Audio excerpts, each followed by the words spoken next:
گرفتش میشد پشت این ایوان را میدیدیم و سقفش را لمس میکردیم. واقعا شد.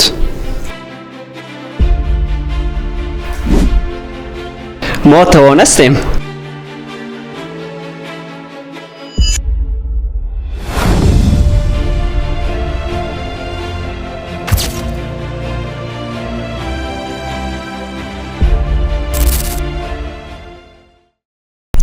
همراهان نازنین سلام و وقت شما بخیر. با همکارا آمدیم به قریه زیارتجای ولایت هرات. دقیقاً در مسجد جامع زیارتجا که یک مسجد جامع تاریخی قرار داریم. خواستم که در نخست این مسجد جامع را به تصویر بکشیم و با ادامه گزارش زیارتجا با ما باشیم.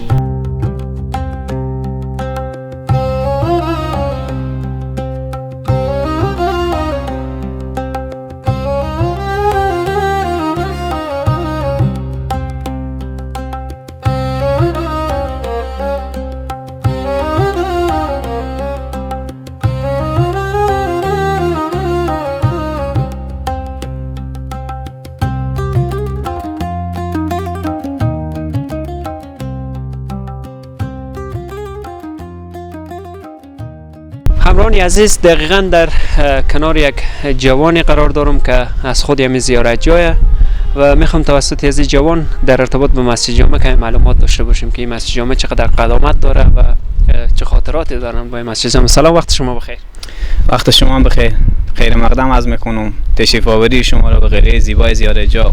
خدا کنه بتونیم همراه دوستان عزیز خود اینجا برنامه بسیار پر محتوا و جذابی برای بیننده‌های خود به ثبت برسانیم. خیر باشین، تشکر. آقای رحمانی درست؟ بله. در ارتباط به این مسجد جامع میشه که معلومات برای بیننده ها بدین؟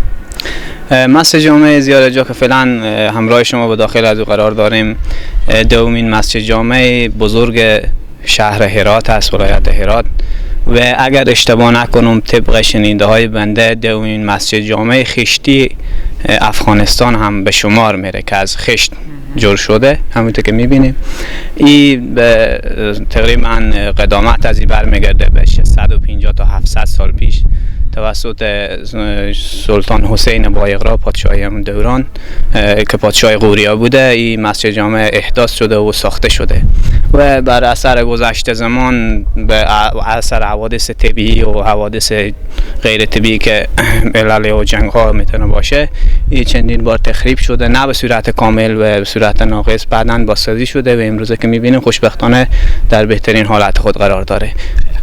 مردم از گوشه کنارها برای دیدن از مسجد میان؟ نه تنها از گوشه کنارها، حتی توریست هایی که از خارج قدم به خاک افغانستان میگذارم از این نقطه هم به اصطلاح کنارگیری نمیکنم و این آثار هم میایم و دیدن میکنم و از ولایات و دیگه اطراف و اکناف افغانستان چرا استقبال زیاده و میایم اینا رو میبینم و چون یک چیزی هسته که بسیار یک بنای عظیم، بنای زیباییه.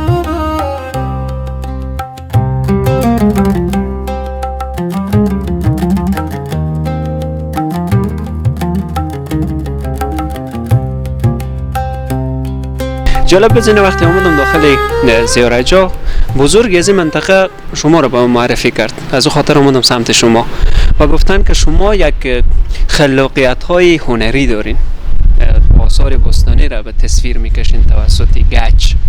این داستان واقعیت داره؟ بله آقای فروتن، من از چندین سال به این طرف به این هنر دست پیدا کردم و رو از این کار میکنم و که بعدا میریم اونا را نزدیک به تصویر میکشیم. بله همچین صحبت حقیقت داره. ما واقعا دوست دارم ببینم این هنرهایی که شما دارین و آثارهای باستانی را شما توسط گچ به تصویر میکشیم و مطمئنم که بیننده هم دارن ما رو دنبال میکنن. با ما باشین تا خلاقیت های جوانه برنامه‌اش بگذاریم.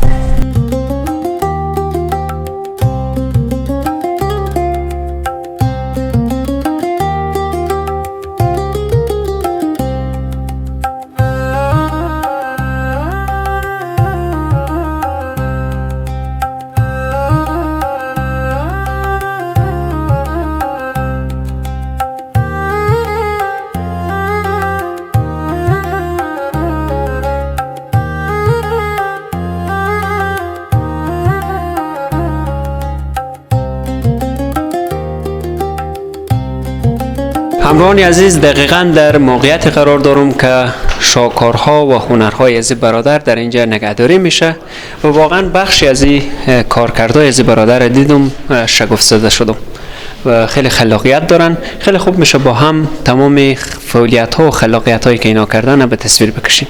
با ما باشین.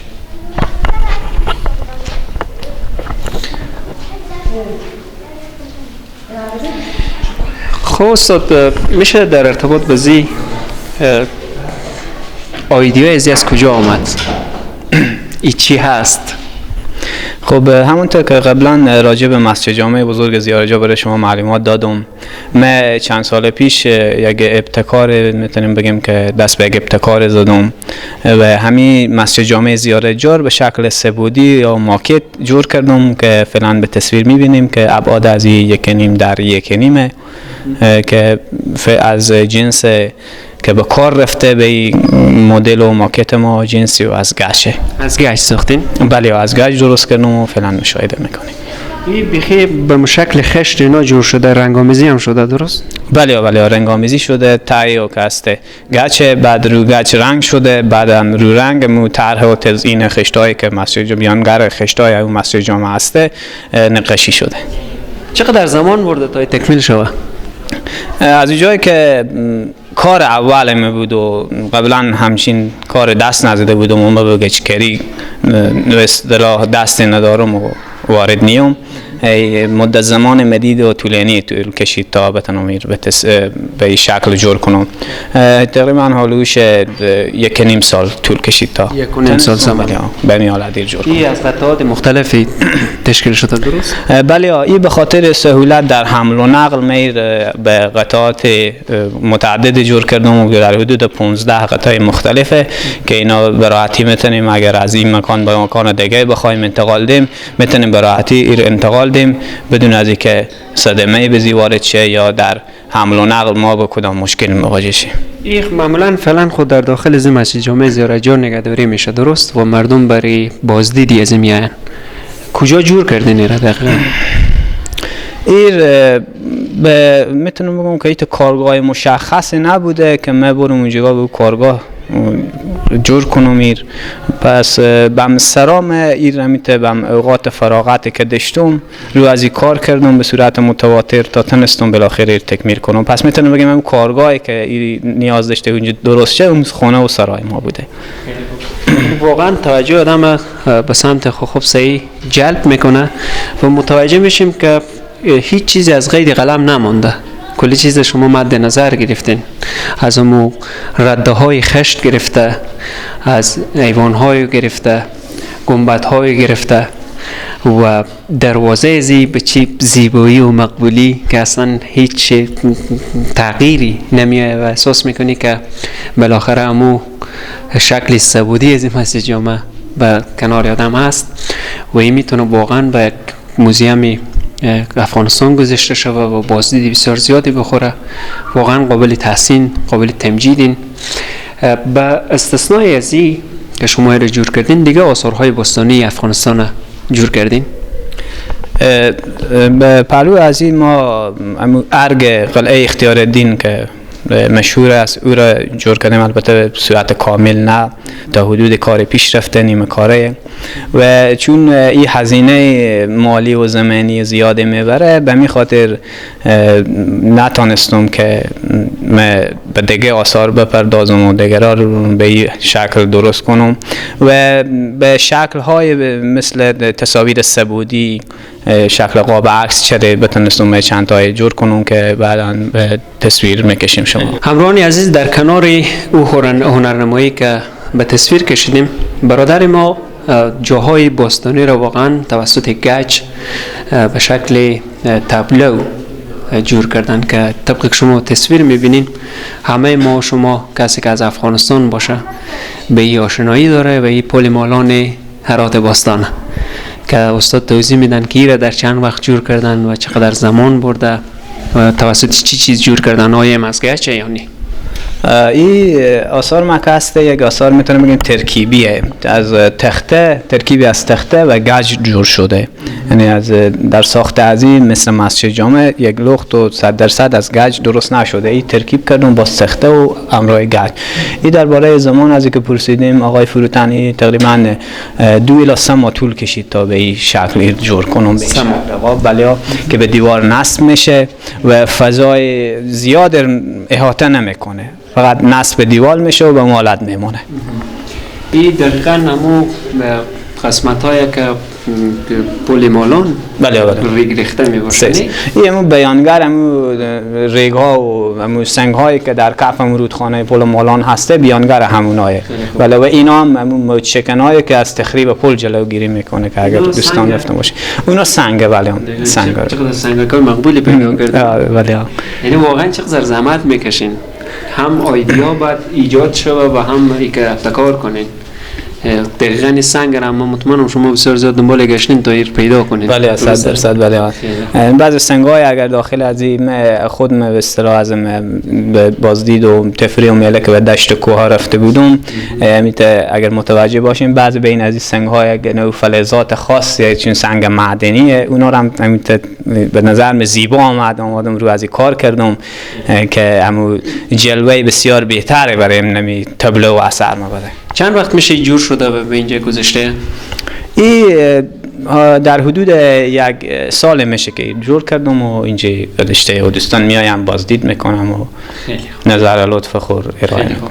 یعنی بیننده‌های عزیز خیلی جالبه آدم که از پل مالان خاطره داشته باشه ایر بگیریم راه خوب ببری، یعنی پل مالان هرات میبری با خو خیلی مقبول و زیبا. استاد در کل وقتی که میبینم هنرهای شما دیگه توجه آدم جلب میکنه. در این قسمت باز یک هنر دیگه دیدم، داستانی از چیه؟ خب ابتداً عرض بکنم که شما فعلا در حال پوشیدگی 3 هنر مجزا و متفاوت هستیم که یکی از جمله ماکت سازی بوده که شکل مسجد جامع جور کرده بودم. بخش بعدی که شما به تصویر میبینیم بخش نقاشی یا همون گجبوری مدرنه، این گجبوری مدرن نگم که این هم به اون شکل گلوگیا و شکل سبودی از او گلوگیا و لوازم تزئینی جور میشه و به این شکل در میایه. خیلی خوب. این توسط گچ جور شده؟ بله این توسط یک مواد مخصوصی که ترکیب از گچ جور شده. و همچنانی این دقیقاً همچین داستانی. بله این هم جزء کاتگوری. خیلی خوب میشه که همراهان عزیز اینا را درست به تصویر ببینن. دقیقاً ما وقتی هنرهای شما را میبینم کلن آثارهای باستانی هرات زیبا را شما تصویر کشیدین، درسته؟ فکر کنم نمکدانه. بله همونطور که قبلا هم اشاره کردم این هم جزء سومی از هنرهایی که به اصطلاح بدونم میپردازم و اینا به حساب کار میگیرم.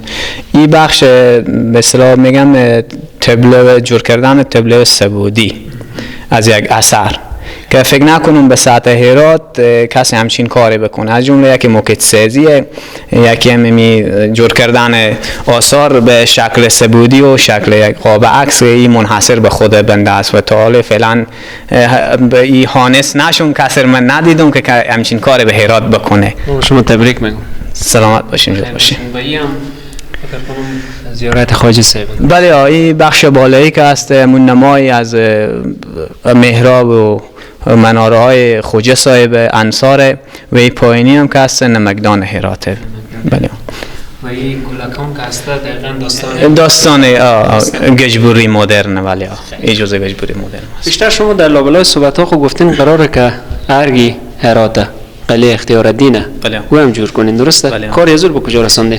کار از اون کارای همونطور که شما از نزدیک میبینیم تا حدودی پیش رفته و بخشای از اون مانده که به مرور زمان انشاءالله ولی اگر توفیق خدا نصیب حال ما شد و عمر باقی بود اینم تکمیل کنه. فعلا کار از دقیقاً به کجا رسیده؟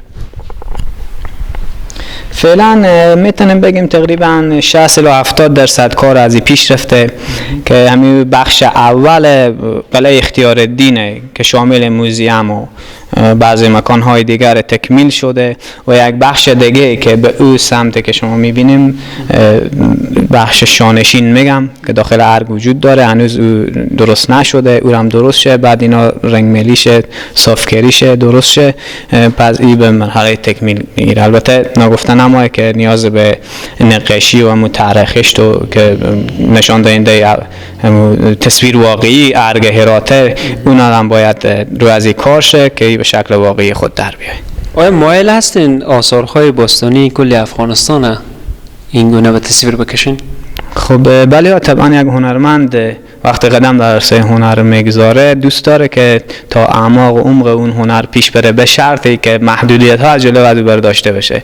محدودیت هایی که هر هنرمندی که به سطح افغانستان حمایت نکردن از طرف دولت مردای که در همین عرصه دولت مردای ما کوتاهی کردم و تا به حال ما رو با گوش نگرفتن که ما بتونیم آثار افغانستان به این شکل سبودی برای جامعیان به معرفی بگیریم. حتما خبر نبودن. بزرگترین چالشی که شما در هنر خود دارین چیه؟ بزرگترین چالش نبود امکاناته.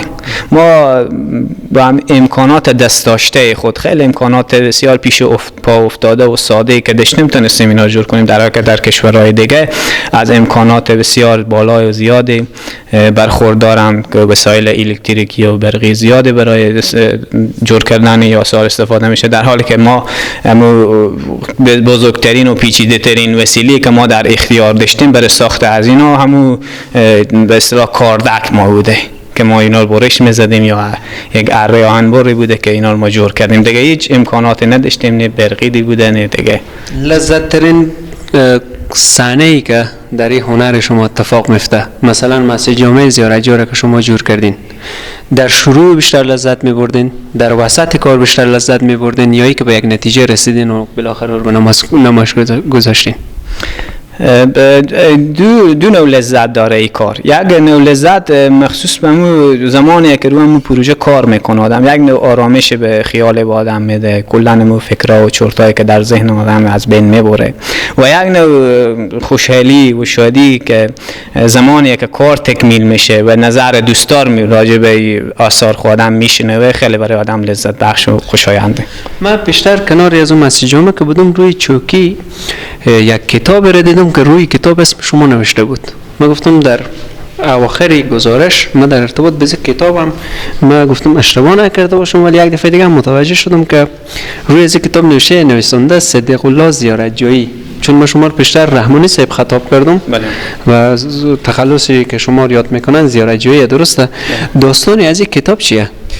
این کتاب همینطور که به تصویر مشاهده میکنیم اسمش از تطابق قرآن با علم مدرن، همون معجزاتی که فعلا در عصر حاضر از قرآن شریف بروز و ظهور پیدا کرده، من اینا رو گردآوری کردم، جمع کردم و در قالب یک کتاب اینا رو نوشته کردم. البته این به نشر به اصطلاح کثیر نرسیده، همین در حد 20 جلد چاپ کردم و بین دوستایی که علاقه داشتم توزیع کردم و بعضی دوستا تحفه دادم و استقبال زیاده شده. من یک سوالی در ذهن من مطرح شد که اینقدر خلاقیت از کجا شده؟ دیگه خلاقیت که در وجود هر انسان استعداد و توانایی هسته و وظیفه انسان اینه که همون توانایی و استعداد در وجود خود پیدا کنه، مثل یک معدنه که ما تا او استخراج نکنیم، تا همون مواد ارزشمند در از او بیرون نکشیم، نمیتونیم از او استفاده کنیم، او ارزش نداره. بدن یک انسان هم مثال معدنیه، ما باید با تحمل سختی ها و شدائد بتونیم او معادنی که در وجود ما او پیدا کنیم و او رو به خدمت جامعه خود بگذاریم. و در پهلوی ازی که من کتاب نوشتم در عرصه ادبیات، یک نوع خط مخصوصی هم که خود من به اصطلاح ابداع و اختراع کردم و مختص به خود من او هم اواخر رو از او کار میکنم و او هم به اصطلاح اگر جزء دستاوردهای من محسوب کنیم او هم درست کردم.